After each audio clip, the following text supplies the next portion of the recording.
All right, welcome to week 10 of fantasy football.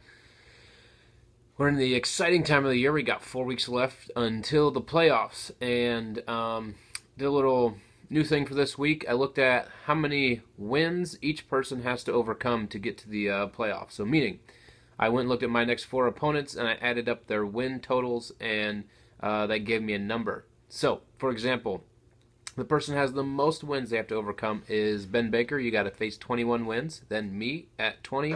Tyler and Heiser, you're tied for 18. Jim and Nick, 16. Chris, 15. And John, 14. Those are the only people I did because those are the only people that actually have like a legitimate shot to actually make the playoffs right now. Not impossible for a few others, but those are the only teams that got legitimate shots. So right now, it looks like Ben Baker, you have the hardest route. Luckily, you have a really good record. And John, you have the easiest route, but you really got to win the rest of your games, one would assume. So I picked my 6 teams that I think are actually going to make it.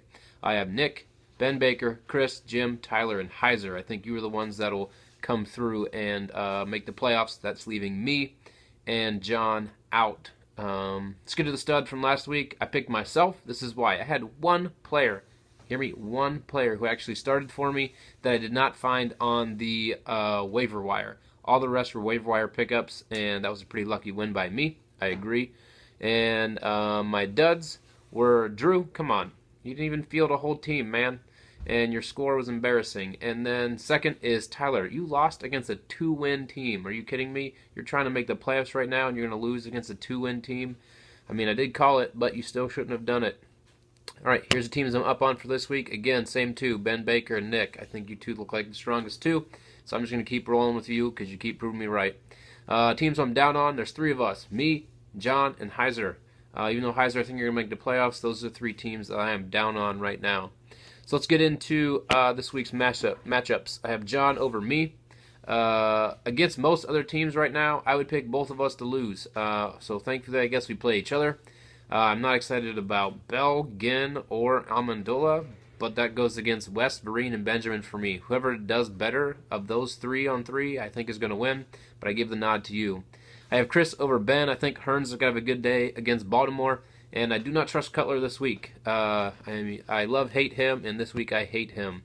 I have Tyler over Heiser. Tyler shows up every other week, so I guess it's his turn to show up since he didn't last week. I like Gurley, I like Green, I like Newton this week. I think Heiser, you need 40 from Drew Brees, and I don't think that's happening. And man, looks like you should have started Decker. Whoops. We have Aaron over Andy. The loser of this game's done. I mean, you have no hope if you even have hope right now. But I like Antonio Brown against anyone, but specifically against the Browns, and especially since we don't have Joe Hayden this week. That might be enough right there. Whatever you get from Brown will be enough for you to win. Not like his total versus the whole other team, but I think he'll score enough that'll make it easy for you. I have Jim over Drew. Can I say a layup here? I guess that was the curse for you last week, Jim, but I'm going to say it anyways because I think it's true. Game over. This is a layup. Jim wins by 40. He doesn't need a kicker. Don't even get a kicker, Jim. You don't even need it. And then game of the week. I wish this was like a real game that we could like turn TV on and watch because I think it's gonna be really good. And that's Nick over Ben. I think it's gonna be so close. Each like grouping I looked at, I kept thinking, man, I don't know. These two are gonna do the same. And then I finally got down to Cooks and Johnson, and I just feel like Cooks is gonna outscore Johnson this week, and that's the difference right there. Like I said, I wish this could be an actual game so I could watch it. But besides that, those are my picks for this week. My playoff predictions as well. That's it. Get out there. Go Browns. I guess this is going to be an ugly game. Browns and Steelers, don't you think? No Big Ben. And D'Angelo Williams looks like a beast, but he's kind of hurt. The Browns have Johnny Manziel. I don't even know what that means. Is that a good thing or a bad thing? I have no clue. But honestly, I don't think he's as good as McCown is right now. So, go Browns. See ya.